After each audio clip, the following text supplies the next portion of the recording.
श्री स्वामी समर्थ. जय जय स्वामी समर्थ. स्वामी महाराजांच्या कृपेने तुमच्या सर्व चांगल्या इच्छा मनोकामना पूर्ण व्हाव्यात हीच स्वामीचरणी प्रार्थना करते आणि आजच्या या नवीन व्हिडिओला सुरुवात करते. उद्या आहे चंपाषष्ठी. या चंपाषष्ठीच्या दिवशी जर आपण काही उपाय केले, काही सेवा केला तर त्या खूप प्रभावी ठरतात. 2 डिसेंबरपासून मार्गशीर्ष मास सुरू झाला असून मार्तंड भैरव षडरात्री उत्सव ही प्रारंभ झाला आहे. मार्गशीर्ष शुक्ल पक्षातील प्रतिभा तिथी पासून ते चंपाषष्ठीपर्यंत 6 दिवस नवरात्री असते. जेजुरीला हा उत्सव मोठ्या प्रमाणात आणि जल्लोषात साजरा करतात. यंदा चंपाषष्ठी 7 डिसेंबरला शनिवारी असणार आहे. चंपाषष्ठीला खंडोबांची नवरात्र म्हणूनही ओळखलं जातं. हा भगवान शंकरांच्या अवतारांपैकी एक आहे. हा सण प्रामुख्याने महाराष्ट्र आणि कर्नाटक राज्यात साजरा केला जातो.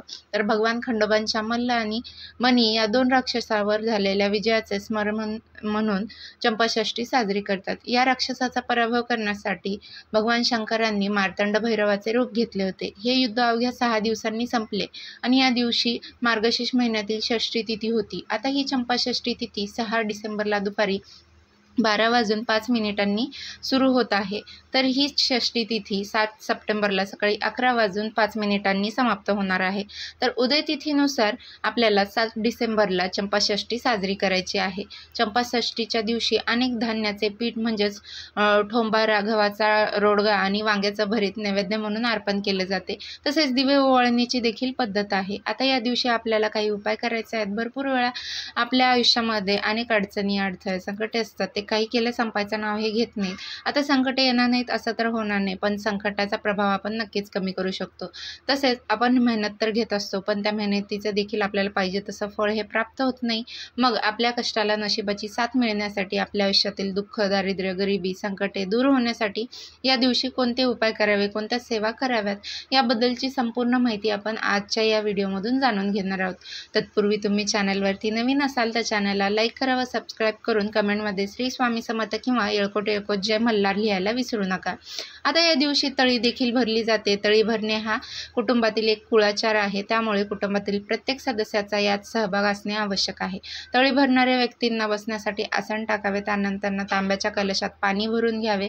त्याचे 5 विड्याचे पाने टाकून त्यावर खोबऱ्याची वाटी ठेवावी. तामणामध्ये हा कलश विड्याची पाने, सुपारी, देवाचा टाक आणि भंडारा ठेवतात. कुटुंबातील सदस्यांनी डोक्यावर टोपी घालून तळी भरण्यासाठी बसावे.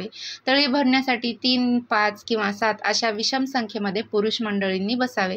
समोर ठेवलेले तांबा आणि सर्व उचलून येळकोट येळकोट जय मल्हार, सदानंदाचा येळकोट असा गजर करत 3 वेळा खाली वर करावे. त्यानंतर सर्वप्रथम एका सदस्याने, शक्यतो कुटुंब प्रमुखाने, डोक्यावरती टोपी जमिनीवर ठेवावी आणि त्यावर तामण ठेवावं. देवाला भंडारा अर्पण करून प्रत्येकाच्या कपाळी भंडारा लावा आणि पुन्हा एकदा सदानंदाचा येळकोट या गजरात तामण उचलावे. शेवटी तळीचे तामण सर्वांनी आपल्या मस्तकी लावावे.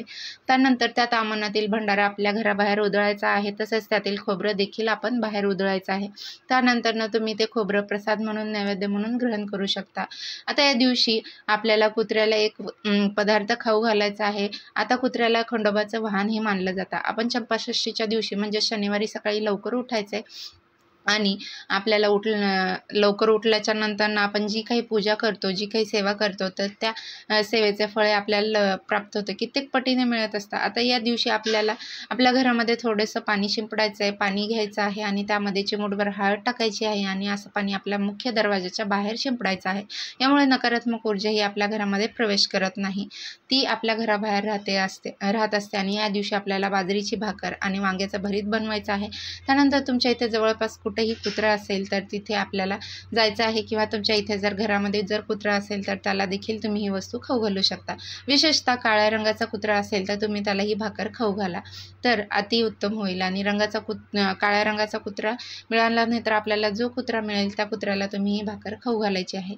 आता ज्यांना बाजरीची भाकर आणि वांग्याचं भरीत बनवणे शक्य नसेल तर अशा व्यक्तींनी या दिवशी चपाती बनवायची आहे आणि चपातीवरती थोडासा गूळ पसरवायचा आहे आणि गूळ आणि चपाती आपण कुत्र्याला खाऊ खाऊ घालायची आहे. आता आपण कुत्र्याजवळ जायचं आहे. प्रथम आपण बाजरीची भाकर, वांग्याचं भरीत घ्यायचं आहे आणि त्यावरती आपल्याला थोडीशी हळद टाकायची आहे. अगदी चिमूटभर हळद टाकली तरी चालेल.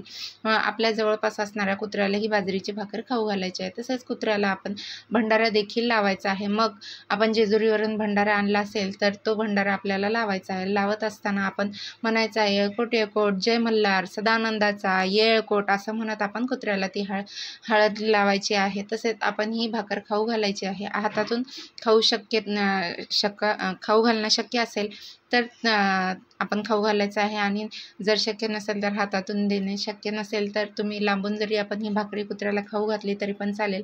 आता कुत्रा जेव्हा भाकर खात असतो तेव्हा आपण म्हणायचं आहे की आपली जी काही इच्छा आहे ती आपण मल्हारांना सांगायची आहे. मग कठीणातील कठीण कोणतीही इच्छा असो, घरामध्ये पैसा येतो पण तो स्थिर राहत नाही, आर्थिक टंचाई आहे, गरिबी आहे किंवा मुलांचा आजारपण सतत चालू आहे, मुलांची पाहिजे तशी प्रगती होत नाही, संतान प्राप्ती नाही, विवाह वेळेवरती जुळून येत नाही, मग नोकरी मिळत नाही, जे काही आहे ते मनापासून आपण श्रद्धेने आपण कुत्र्याजवळ सांगायचं आहे. कारण की खंडोबाचे वाहन हे कुत्रा आहे आणि आपण जे काही कुत्र्याजवळ सांगत असतो ते खंडोबारायांपर्यंत पोहोचत असतं आणि आपली ही इच्छा मनोकामना लवकरात लवकर पूर्ण होते अशी मान्यता आहे. तसेच या दिवशी आपण आपल्या घरामध्ये खंडोबाचा टाक असेल तर तिथे देखील आपण बाजरीची भाकरी आणि वांग्याचं भरीत नैवेद्य म्हणून ठेवायचं आहे. आता खंडोबाचा टाक नसेल तर आपल्या घरामध्ये शिवलिंग असेल किंवा महादेवांचा फोटो असेल तर तिथे जरी हा नैवेद्य तुम्ही अर्पण केला तरी पण चालेल.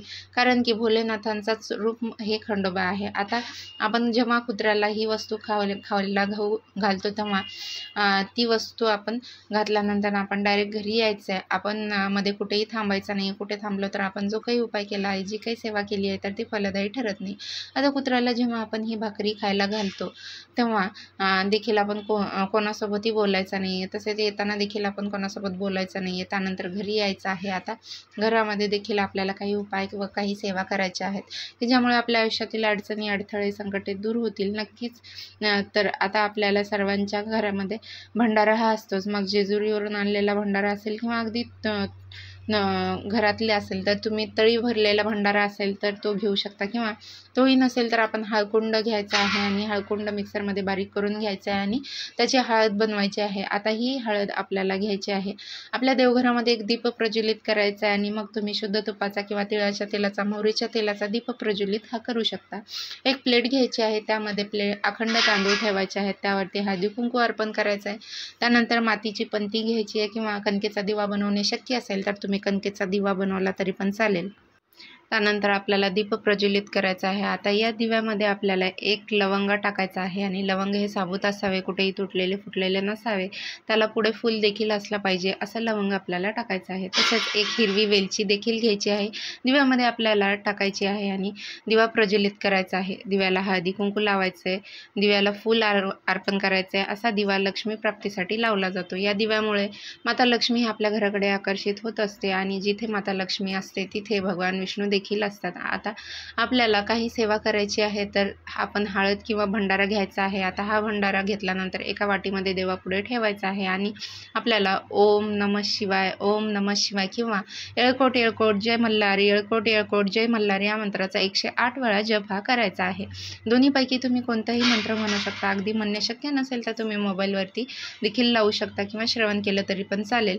तर त्यानंतर तुमची जी काही इच्छा आहे, मनोकामना आहे ती भगवान भोलेनाथांजवळ सांगायची आहे आणि त्यानंतर कठीणातील कठीण कोणतीही इच्छा असो ती तुमची पूर्ण ती तुम्हाला व्यक्त करायची आहे आणि ती व्यक्त करून झाल्याच्या नंतर आता हा उपाय कोण करू शकतं? घरातील कोणतीही व्यक्ती हा उपाय केला तरी पण चालेल. फक्त मासिक धर्म असेल किंवा सुतक असेल तर या काळामध्ये आपल्याला हा उपाय, ही सेवा करता येणार नाही.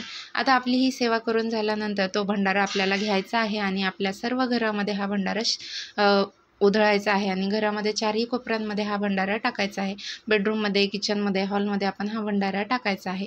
टाकत असताना देखील आपण येळकोट येळकोट जय मल्हार या मंत्राचा जप करत राहायचा आहे आणि यामुळे भगवान भोलेनाथांचा आशीर्वाद हा आपल्याला प्राप्त होत असतो व आपल्या घरामध्ये जी काही नकारात्मकता आहे, जी काही इडापिडा आहे ती दूर होत असते व आपल्या घरामध्ये सकारात्मक ऊर्जेचा संचार देखील होत असतो. हा भंडारा आपण आपल्या कपाळाला लावायचा आहे. आपल्या मुलांच्या कपाळाला देखील हा भंडारा लावायचा आहे. मग हा उपाय तुम्ही सकाळी करू शकता किंवा किंवा सायंकाळी सकाळी जर करणे शक्य नसेल तर तुम्ही संध्याकाळी जरी हा उपाय केला तरी पण चालेल. आता हा उपाय करून झाल्यानंतर हा भंडारा आपल्याला रात्रभर आपल्या घरामध्येच राहू द्यायचा आणि दुसऱ्या दिवशी हा भंडारा तुम्ही उचलायचा आहे, किंवा जर उचलणे शक्य नसेल तर हा भंडारा तुम्ही पुसून घेतला तरी पण चालेल. यामुळे देखील आपल्या घरामध्ये सकारात्मक ऊर्जा संचारते. जर तुम्हाला हा व्हिडिओ आवडला असेल तर चॅनलला लाईक करा, शेअर करून सबस्क्राईब करायला विसरू नका आणि सबस्क्राईब करून बेल आयकॉनचं बटनही प्रेस करा. यामुळे काय होईल, मी जे कुठले नवनवीन माहितीपूर्ण व्हिडिओ चॅनलवरती अपलोड करेल त्याचे नोटिफिकेशन तुम्हाला येईल आणि तुम्ही माझे कुठलेही व्हिडिओ मिस करणार नाही. त्यासाठी लाईक, शेअर आणि सबस्क्राईब. आजच्या पुरते एवढंच. भेटूया अशाच नवनवीन माहितीपूर्ण व्हिडिओमध्ये पुढच्या व्हिडिओत. तोपर्यंत सर्वांना श्री स्वामी समर्थ.